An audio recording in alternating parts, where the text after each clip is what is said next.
अब multiple loan है थे एक आदमी के, उनकी कैसे शामत आ गई है, कैसे उनको जेल में जाना पड़ गया, कैसे अनसिक्योर लोन में भी उनकी प्रॉपर्टी अटैच हो गई है। साथियों, आपके पास पैसे हैं तो इनके पैसे दे दें और मरे सांप को अपने गले से निकालें। नहीं पैसे हैं तो लीगल तरीके से कानूनी रूप से बचने की निंजा टेक्निक सीखने। साथियों, अभी हमारे साथ थोड़ी देर पहले हमारे क्लाइंट जुड़े जम्मू कश्मीर से, कुपवाड़ा डिस्ट्रिक्ट से। उनका एक शोरूम था, वहां पे उसको अटैच कर दिया गया है बैंक के ऑर्डर से। अब अनसिक्योर लोन था उनका, 35 लाख रुपए का लोन था जिसमें उनकी प्रॉपर्टी को अटैच कर दिया गया। अब वो गफलत की स्थिति में थे कि भाई अनसिक्योर लोन है, कोई प्रॉपर्टी तो मॉर्गेज ही नहीं कर रखी, गिरवी नहीं रख रखी, तो हमारी प्रॉपर्टी तो अटैच हो ही नहीं सकती। और उनको अरेस्ट करके कलकत्ता ले जाया गया है, क्योंकि कलकत्ता में उनके ऊपर ईसीएस बाउंस का केस चला हुआ था और इधर से आर्बिट्रेशन पास हो गया, क्योंकि इन आदमियों ने, इस आदमी ने, वानी साहब है इनका नाम, मुस्लिम है, इन्होंने लगभग 1.5 करोड़ रुपए के करीब लोन ले रखा था और शादी इनकी हो नहीं रही, भाइयों से अपने अलग हैं। अभी मैं नाम डिस्क्लोज नहीं कर रहा हूं उनका, लेकिन अगर उनके भाई साहब अभी हमारे साथ जुड़े हैं थोड़ी देर पहले, अब हमने उनको एडवोकेट तो प्रोवाइड करवा दिया है, होपफुली उनकी बेल हो जाएगी, जमानत हो जाएगी, लेकिन अभी टाइम लगेगा क्योंकि वो पीओ घोषित हो चुके हैं। कम से कम 1 महीना के लिए तो जेल में रहना ही पड़ेगा उनको। और जो प्रॉपर्टी अटैच होगी है वो डीआरटी के ऑर्डर से हुई है। अब हमने उनको एडवोकेट प्रोवाइड करवा दिया, डीआरएटी में उनकी अपील करवा देंगे, कल डलवा देंगे, लेकिन आर्बिट्रेशन का भी ऑब्जेक्शन करना पड़ेगा। वो सामान अटैच करने के भी ऑर्डर हो गया, उनके घर के bed, sofa, TV, washing machine, cooler, AC. वो बच क्यों गया? क्योंकि उसके कोई बीवी बच्चे के तो है नहीं, उस आदमी की उसकी शादी नहीं हो रही, वो लोक लगा के चला गया अपने घर। जब वो पुलिस के साथ गया, पुलिस ने उसको अरेस्ट किया तो अपने घर लोक लगा के चला गया, अपने भाई को चाबी दे के चला गया। तो साथियों, अनसिक्योर लोन में भी प्रॉपर्टी अटैच हो जाती है। बार बार बता रहा हूं, हजारों बार बता चुका हूं, अनसिक्योर लोन में प्रॉपर्टी कब अटैच होती है? अगर आपका 20 लाख या 20 लाख रुपए से ज्यादा का लोन है तो आपकी प्रॉपर्टी को अटैच किया जा सकता है डीआरटी में जाके। डीआरटी भी कोर्ट का ही नाम है, जैसे के नाम से ही पता लग रहा है, डेब्ट रिकवरी। जो फंसा हुआ लोन है उसको निकालने के लिए कोर्ट बनाई गई है। हर स्टेट के अंदर डीआरटी है। वहां पे क्या है, डीआरटी के अंदर सिर्फ लोन से रिलेटेड केस जाते हैं और 20 लाख रुपए से 1 रुपया अगर कम है आपका तो आपका केस डीआरटी में नहीं चल सकता, आपकी प्रॉपर्टी अटैच ही नहीं हो सकती। अनसिक्योर लोन में 20 लाख या 20 लाख रुपए से ज्यादा का है तो आपके खिलाफ डीआरटी में जाके आपकी प्रॉपर्टी अटैच हो सकती है। डीआरटी में सिर्फ लोन से रिलेटेड केस चलते हैं और कोई फैमिली का, कोई डिस्प्यूट का, कोई तलाक का, कोई चक्कू का, छुरे का, चोरी का, डकैती का मुकदमा नहीं चलता वहां। वो सिर्फ और सिर्फ, जैसे नाम से पता लग रहा है, डीआरटी, ये भी कोर्ट का नाम है और इसके पास राइट्स हैं, अधिकार हैं इस कोर्ट के पास अनसिक्योर लोन में भी आपकी प्रॉपर्टी को अटैच करवाने के। जैसे इनकी वाणी साहब की प्रॉपर्टी को अटैच करवा दिया गया डीआरटी के द्वारा, इन्होंने उसको इग्नोर कर दिया, भाई अनसिक्योर लोन है, अनसिक्योर लोन में कौन सी प्रॉपर्टी अटैच होगी। और वो उनकी पेरेंटल प्रॉपर्टी है, उनके हिस्से में आई थी। 5 भाई हैं, मुस्लिम कम्युनिटी से हैं, तो 5 भाई हैं, 5 भाइयों का हिस्सा लगा होगा तो उनके हिस्से में वो एक मकान आया था, एक वो आया था।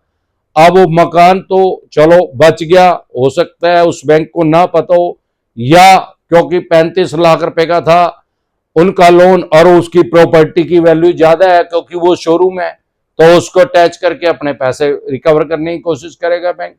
अब उनको जेल में कैसे भेज दिया गया? भाई उनके ऊपर केस हो गया था ईसीएस बाउंस का कोलकाता में। ये जानबूझ के अदर स्टेट में करते हैं, आप कलकत्ता से ले लिया श्रीनगर कर देंगे, श्रीनगर से ले लिया कलकत्ता कर देंगे। अब श्रीनगर से कलकत्ता तो हजारों किलोमीटर दूर है, कम से कम 2000 किलोमीटर दूर है। वो आदमी गया नहीं, उसको इग्नोर किया तो उसका बेलेबल वारंट इशू हो गया, समन इशू हो गया, पुलिस आई उसके घर, हो तो उसको भी इग्नोर कर दिया। और उसके बाद वो भगोड़ा घोषित कर दिया गया कोर्ट के द्वारा, पीओ घोषित कर दिया गया। तब कलकत्ता से पुलिस आई और उसको अरेस्ट करके कलकत्ता कोर्ट में पेश किया और वहां से उसको जेल में भेज दिया गया। अब आजकल क्या है, सारे देश में लैंडलाइन फोन लगा दिए गए हैं सरकार के द्वारा। जो जेल के अंदर कैदी हैं वो भी बाहर वालों से बात कर सकते हैं सिर्फ 2 नंबरों पे।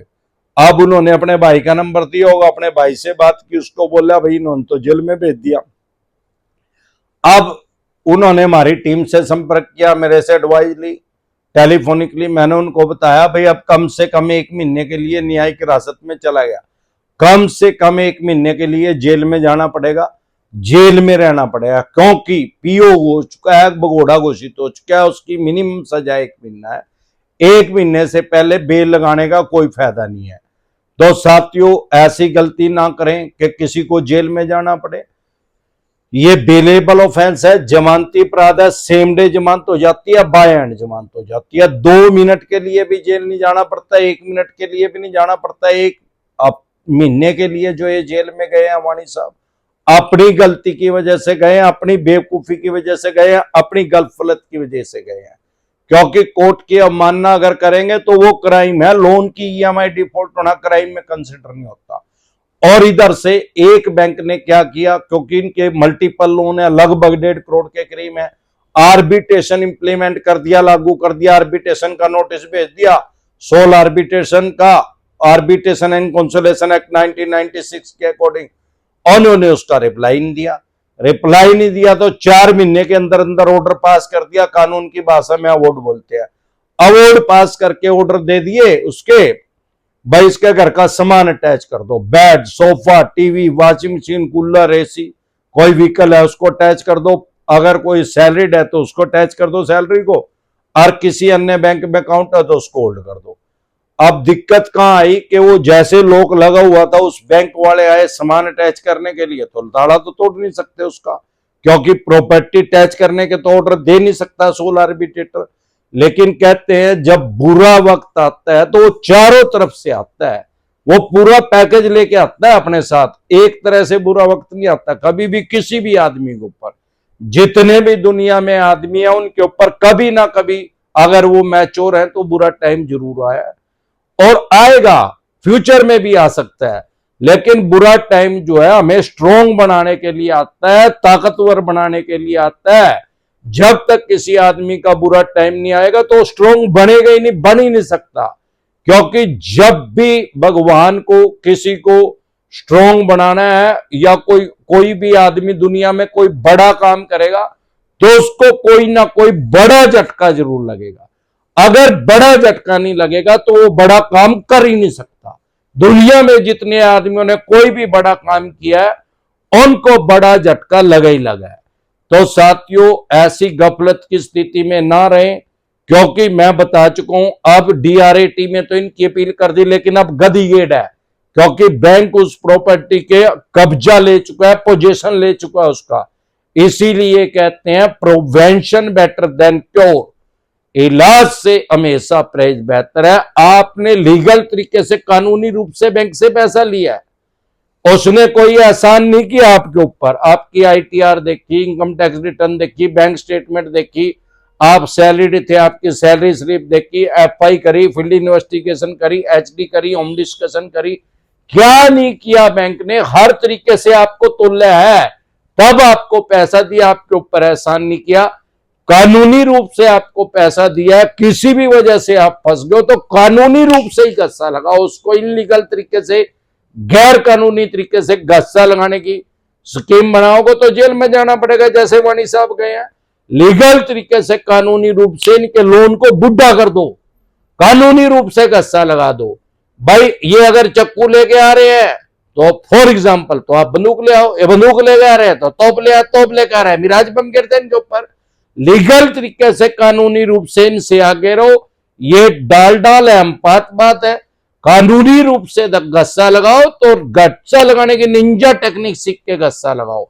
इसी तरह की या किसी भी तरह की कोई भी दिक्कत परेशानी आपको या आपके किसी भी ज्ञात प्यारे रिश्तेदार को लोन से रिलेटेड अगर आ रही है, आप हमारे से पर्सनल मीटिंग करना चाहते हैं, पर्सनल लेना चाहते हैं, आपके स्क्रीन पे नंबर है, उसको सेव करके व्हाट्सएप मैसेज करके आप मेरी टीम से अपॉइंटमेंट ले सकते हैं। 4 स्टेटों में हमारे ऑफिस है। अगर आप दिल्ली से देख रहे हैं, सीपी में कनॉट पैलेस में हमारा हेड ऑफिस है। पंजाब से देख रहे हैं, लुधियाना में, मुंबई से देख रहे हैं, गोरेगांव गुजरात से देख रहे हैं, अहमदाबाद, दिल्ली, दरवाजा।